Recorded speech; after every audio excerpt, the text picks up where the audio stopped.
네, 내일 24일 본회의가 있습니다. 추경과 주요 법안들이 내일 본회의에서 잘 처리될 수 있기를 기대합니다. 어려운 상황 속에 계신 국민들께 실질적인 도움을 드릴 수 있도록 여야가 합의한 대로 내일 본회의에서 이번 추경안이 반드시 처리되어야 합니다. 이번 추경은 시작부터 사각지대를 최소화하고 제때 도움이 필요한 피해 계층에게 실질적이고 두텁게 지원을 드리기 위해서 설계되었습니다. 피해 계층 지원, 고용 충격 대응, 방역 대책 등 3대 분야에 총 690만 명이 지원을 받을 예정이고, 이번 국회 심의 과정을 통해 정부가 미처 발견하지 못한 사각지대를 최소화하기 위해서 노력을 했습니다. 민주당은 코로나19 시작과 동시에 사실상 개전 폐업 상태였던 여행업, 공연 전시 이벤트업과 졸업과 입학 행사가 없어져 고스란히 피해를 받고 있던 전국의 화훼농가, 그리고 등교가 어려워진 탓에 함께 쉬어야 했던 학교 급식 농산물 관련 분야 등을 지원 업종에 추가했습니다. 이러한 피해 계층의 어려움은 국회에서 추경 통과가 지연될수록 더욱 가중될 것입니다. 야당은 부디 국민을 생각해 심의에 임해 주시길 바랍니다. 또한 일자리 사업이 아직 야당과 합의가 안 되고 있습니다. 야당은 이번 추경의 일자리 사업을 소위 단기 알바로 규정하고 전액 삭감을 주장하고 있습니다. 그러나 그것은 정말 어려운 계층의 아픔과 고통을 외면한 것입니다.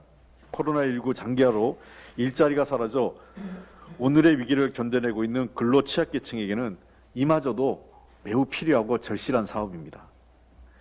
일자리 사업 예산을 전액 삭감한다면 그야말로 민생의 고통과 어려움을 전혀 고려하지 않는 탁상 행정의 전형이 될 것입니다.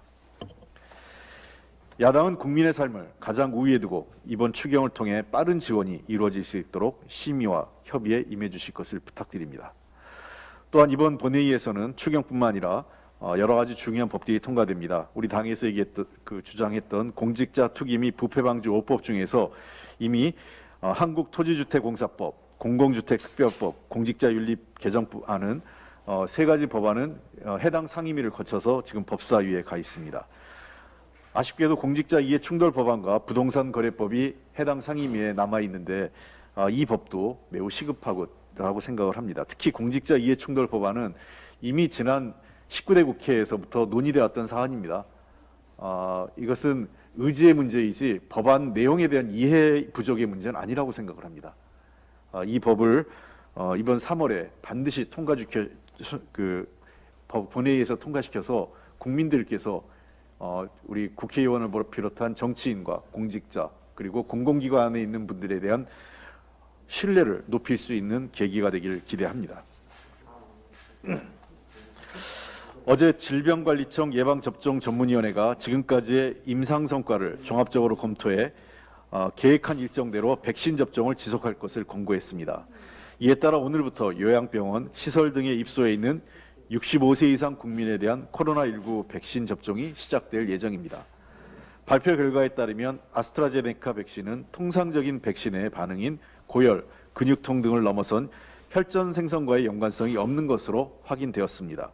또한 인구 100만 명당 1명 내외의 빈도로 발생하는 극히 드문 질환인 파종성 혈관 내응 고장의 뇌정맥 동혈전증 등의 심각한 문제로 이어질 가능성 역시 입증되지 않았음이 밝혀졌습니다. 종합적으로 볼 때 아스트라제네카 백신은 코로나19 감염을 억제할 뿐만 아니라 중증 감염과 사망률을 낮추는 데 효과적이라는 것입니다. 이는 세계보건기구, 유럽의학청, 영국의약품규제청 등과 공통된 의견으로 우리 역시 백신 접종을 계속 이어가야 한다는 것을 의미합니다. 특히 오는 6월 G7 정상회의 참석을 위해 출국이 예정되어 있는 문재인 대통령 내외께서도 오늘 공개적으로 아스트라제네카 백신을 접종할 예정인 만큼 국민 여러분께서도 백신 접종을 미루지 마시고 정확한 통계와 정보만을 믿어주시길 부탁드립니다. 코로나19와의 전쟁에서 승리하기 위해서는 무엇보다 국가에 대한 국민의 신뢰가 중요합니다. 국가는 국민을 믿고 국민은 국가를 믿었기에 우리 K방역이 세계적으로 인정받을 수 있었습니다. 백신은 국민 건강을 지키고 코로나19 팬데믹을 극복하기 위해 반드시 필요합니다. 특히 국민의 건강과 직결되는 백신을 정쟁의 대상으로 놓고 두려움을 조장하는 행태는 결코 바람직하지 않습니다. 세계 각국의 보건당국과 전문가들의 발표, 그리고 우리 예방접종 전문위원회 발표 등을 통해 이제 백신에 대한 더 이상의 불필요한 논란을 종결하고 사회적 백신에 대한 사회적 신뢰를 더욱 공고해야 하는데 함께해야 됩니다. 공포심을 조장할 게 아니라 백신을 믿고 접종하는 사회를 만드는데 정치권은 물론이고 언론도 함께해 주실 것을 부탁드립니다. 우리나라 경제에 대한 긍정적인 신호가 많이 나오고 있습니다. 지난 금요일 기획재정부가 발표한 2021년 3월 최근 경제 동향에 따르면 우리 경제는 최근 수출, 투자 등의 개선세가 이어지는 등 그리고 고용 감소폭도 축소되고 있는 것으로 나타나고 있습니다. 물론 코로나19에 따른 고용의 어려움, 그다음에 중소상공인과 자영업자의 어려움은 지속되고 있기 때문에 이 문제에 대해서 우리는 더 근본적인 해결 방법과 추경을 통해서 이분들에게 희망과 용기를 드리기 위해서 최선을 다하겠습니다. 그렇지만 최근 들어와서 세계적인 경기 회복세가 나타나는 가운데 우리나라의 반도체와 자동차 등을 중심으로 수출도 계속 상승하고 있습니다.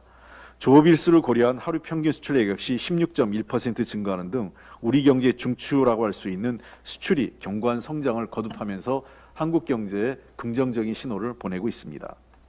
이 과정을 통해 우리 경제의 고용 감소폭이 축소되고 소비자 심리와 전망은 전월 대비 각각 2%포인트, 4%포인트 상승하는 등 경기 회복에 대한 기대 심리가 조금씩이나마 싹트고 있는 것을 확인할 수 있습니다.